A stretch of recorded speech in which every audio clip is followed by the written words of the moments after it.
No vídeo de hoje nós vamos falar quais são os 5 passos fundamentais para você se dar bem, muito bem, em uma prova discursiva em concursos públicos. Então, se você se interessou por esse assunto, vem comigo!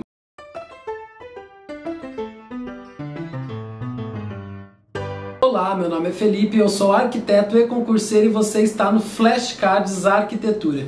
E hoje nós vamos falar sobre um tema muito importante para você que estuda para concursos, que é questões discursivas, como se dar bem em questões discursivas. Eu tenho alguns vídeos aqui no canal ensinando a estruturar uma questão discursiva, quais os segredos, já fiz algumas aí ao longo desses anos estudando para concursos. Então, se você ainda não assistiu esses vídeos, eu vou deixar a playlist aqui salva para você depois terminar esse vídeo ir lá e assistir os outros. Mas hoje eu vou falar de 5 passos fundamentais para quem quer se dar muito bem em provas discursivas. E antes de mais nada, eu já tenho que falar que assim, esses 5 passos, um não se sobrepõe ao outro, tá? Você precisa fazer todos os passos, um não tem mais importância do que o outro, mas eles são igualmente importantes para você conseguir ter uma boa nota aí na sua questão discursiva. E o primeiro passo é a estrutura.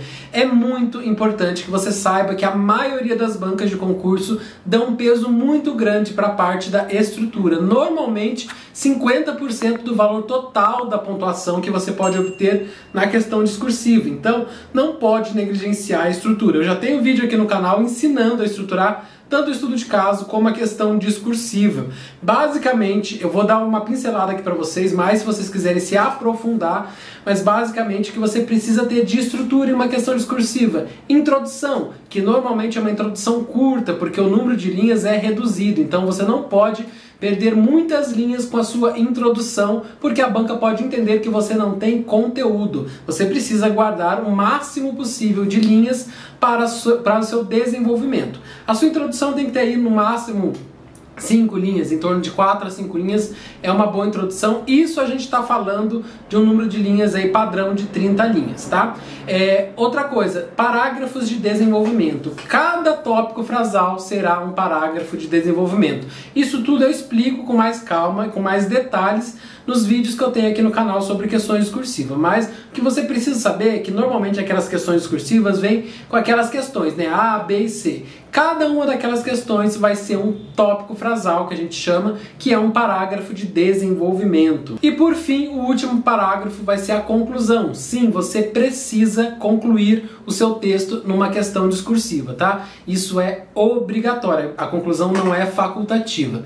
Então, basicamente é isso. Você precisa de estrutura, uma introdução, o seu desenvolvimento, que são os tópicos frasais, e por último, a conclusão. Lembrando que você vai gastar mais linhas com os seus tópicos frasais, né, os seus parágrafos de desenvolvimento, e menos linhas com a introdução e com a conclusão. Bom, depois da estrutura, uma coisa que é bastante importante, que é o segundo passo, é o número de linhas. Gente, isso vem se tornando cada dia que passa mais relevante. Por quê? Porque algumas bancas, como por exemplo, nós tivemos aí o concurso do CNU e o do BNDES, que foi pela banca Sesgran Rio, que não veio aí especificado o número de linhas, e isso é um desastre. Por que é um desastre? Porque você não consegue se preparar corretamente, não consegue gerenciar o tempo quando você não sabe se a sua discursiva terá 10 linhas, 15 linhas, 30 linhas ou até mesmo 60 linhas. Então, o que é importante que você saiba? Que normalmente o que se observa por aí é que nós temos discursivas que vão em torno de 15 linhas até 60 linhas. O padrão é que seja 30 linhas, 30, 35 linhas, mas isso não é mais uma regra. Você precisa, por exemplo, no vídeo que eu fiz, que já faz um tempinho, já faz uns 2 anos eu acho aquele vídeo, ensina você a estruturar uma questão discursiva, eu faço isso baseado em uma discursiva padrão de 30 linhas. O que você precisa observar é que você não pode ficar engessado. Você vai aprender a teoria, vai entender o que você pode ou não fazer na introdução, o que você pode ou não fazer nos seus tópicos frasais, porém, você vai ter que adaptar de acordo com o número de linhas. Inclusive, deixa aqui nos comentários se você quer que eu faça um vídeo especificamente te ensinando a fazer discursivas para 15 linhas, 30 linhas e 60 linhas, que eu posso pensar em fazer isso, que eu acho que vai ser bem relevante e vai te ajudar nessa preparação. Então é isso, o número de linhas é muito importante. Quando você tem mais de 30 linhas, quando você tem, por exemplo, 60 linhas, é mais tranquilo, porque você só vai aumentar o seu número de tópicos frasais, né?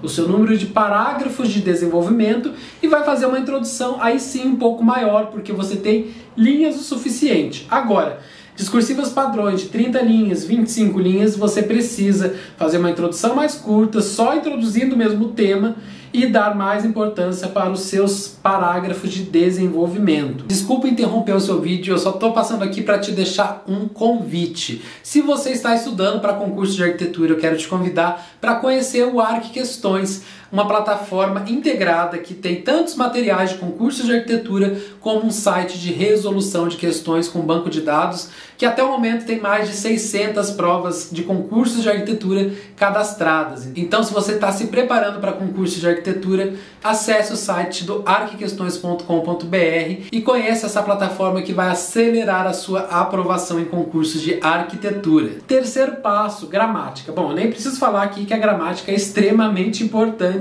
para você ter uma boa nota na discursiva.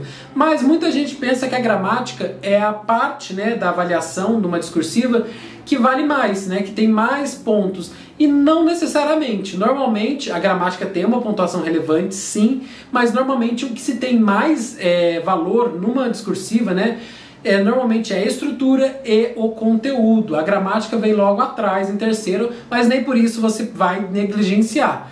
Bom, a gramática não tem jeito, aqui é língua portuguesa, e como normalmente o seu concurso já vai cobrar, né, a gramática da língua portuguesa, você só vai aplicar para a sua discursiva. Aqui eu quero frisar principalmente os conectivos. Uma boa discursiva precisa ter bons conectivos, e isso você já precisa resolver antes da prova. Porque é o seguinte, no dia da prova você vai estar muito tenso, você já vai estar nervoso porque você não sabe qual vai ser o tema, vai descobrir lá na hora. Então os conectivos você já consegue antever, porque você precisa ter alguns conectivos na manga. Você precisa saber, por exemplo, que você precisa ligar um parágrafo de desenvolvimento com o outro, e daí um ótimo conectivo para começar um parágrafo de desenvolvimento, por exemplo, é o ademais, isso posto, enfim, você precisa ter isso dominado, sabe? Conectivos de conclusão, por exemplo, por fim, finalmente, em última análise, tudo isso já precisa estar engatinhado, porque daí na hora da sua prova você só vai aplicar, não precisa ficar pensando, meu Deus, qual conectivo eu uso aqui? É claro, preste muita atenção para saber o significado desses conectivos, para não colocar um conectivo que não conversa com os parágrafos entre si, né? Isso que eles chamam de coesão e coerência. Bom, já falamos de estrutura, já falamos de número de linhas, já falamos de gramática, e agora o quarto passo que não poderia deixar de estar presente, que é o tempo, né? O gerenciamento do tempo. E ele está diretamente ligado com o número de linhas, né? Porque se você sabe quantas linhas você precisa desenvolver aí a sua discursiva, é mais fácil de você gerenciar o tempo e até treinar antes da prova para saber se você está fazendo num tempo adequado.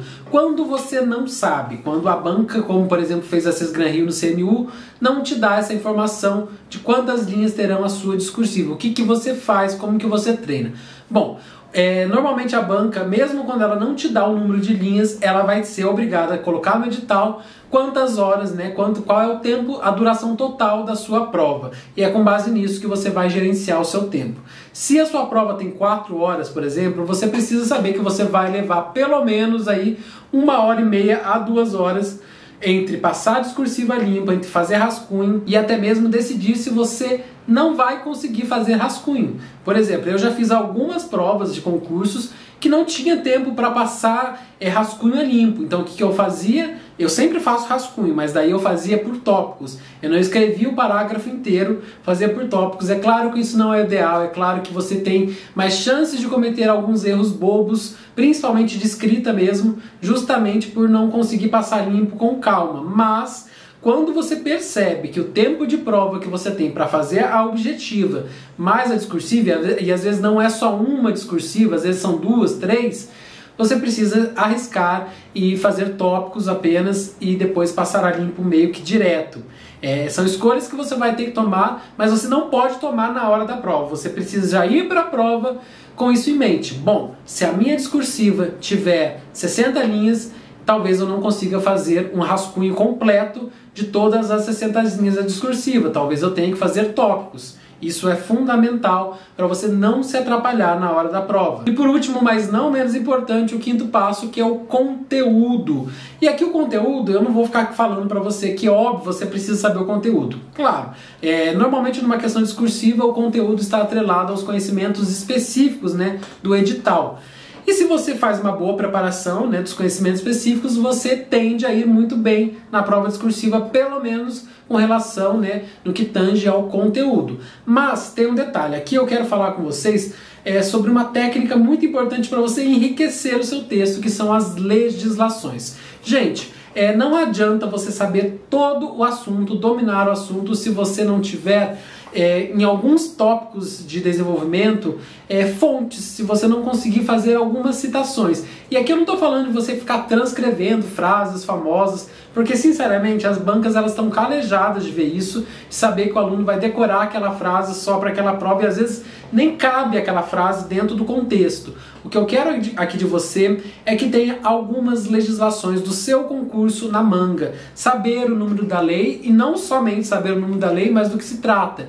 Por exemplo, urbanismo, né? Quando estivermos falando de urbanismo, você precisa já pensar automaticamente na Lei 10.257, que é o Estatuto das Cidades, ou quando a gente estiver falando de acessibilidade, a 9050 ou a 10.098, todas elas tratam da acessibilidade e por aí vai.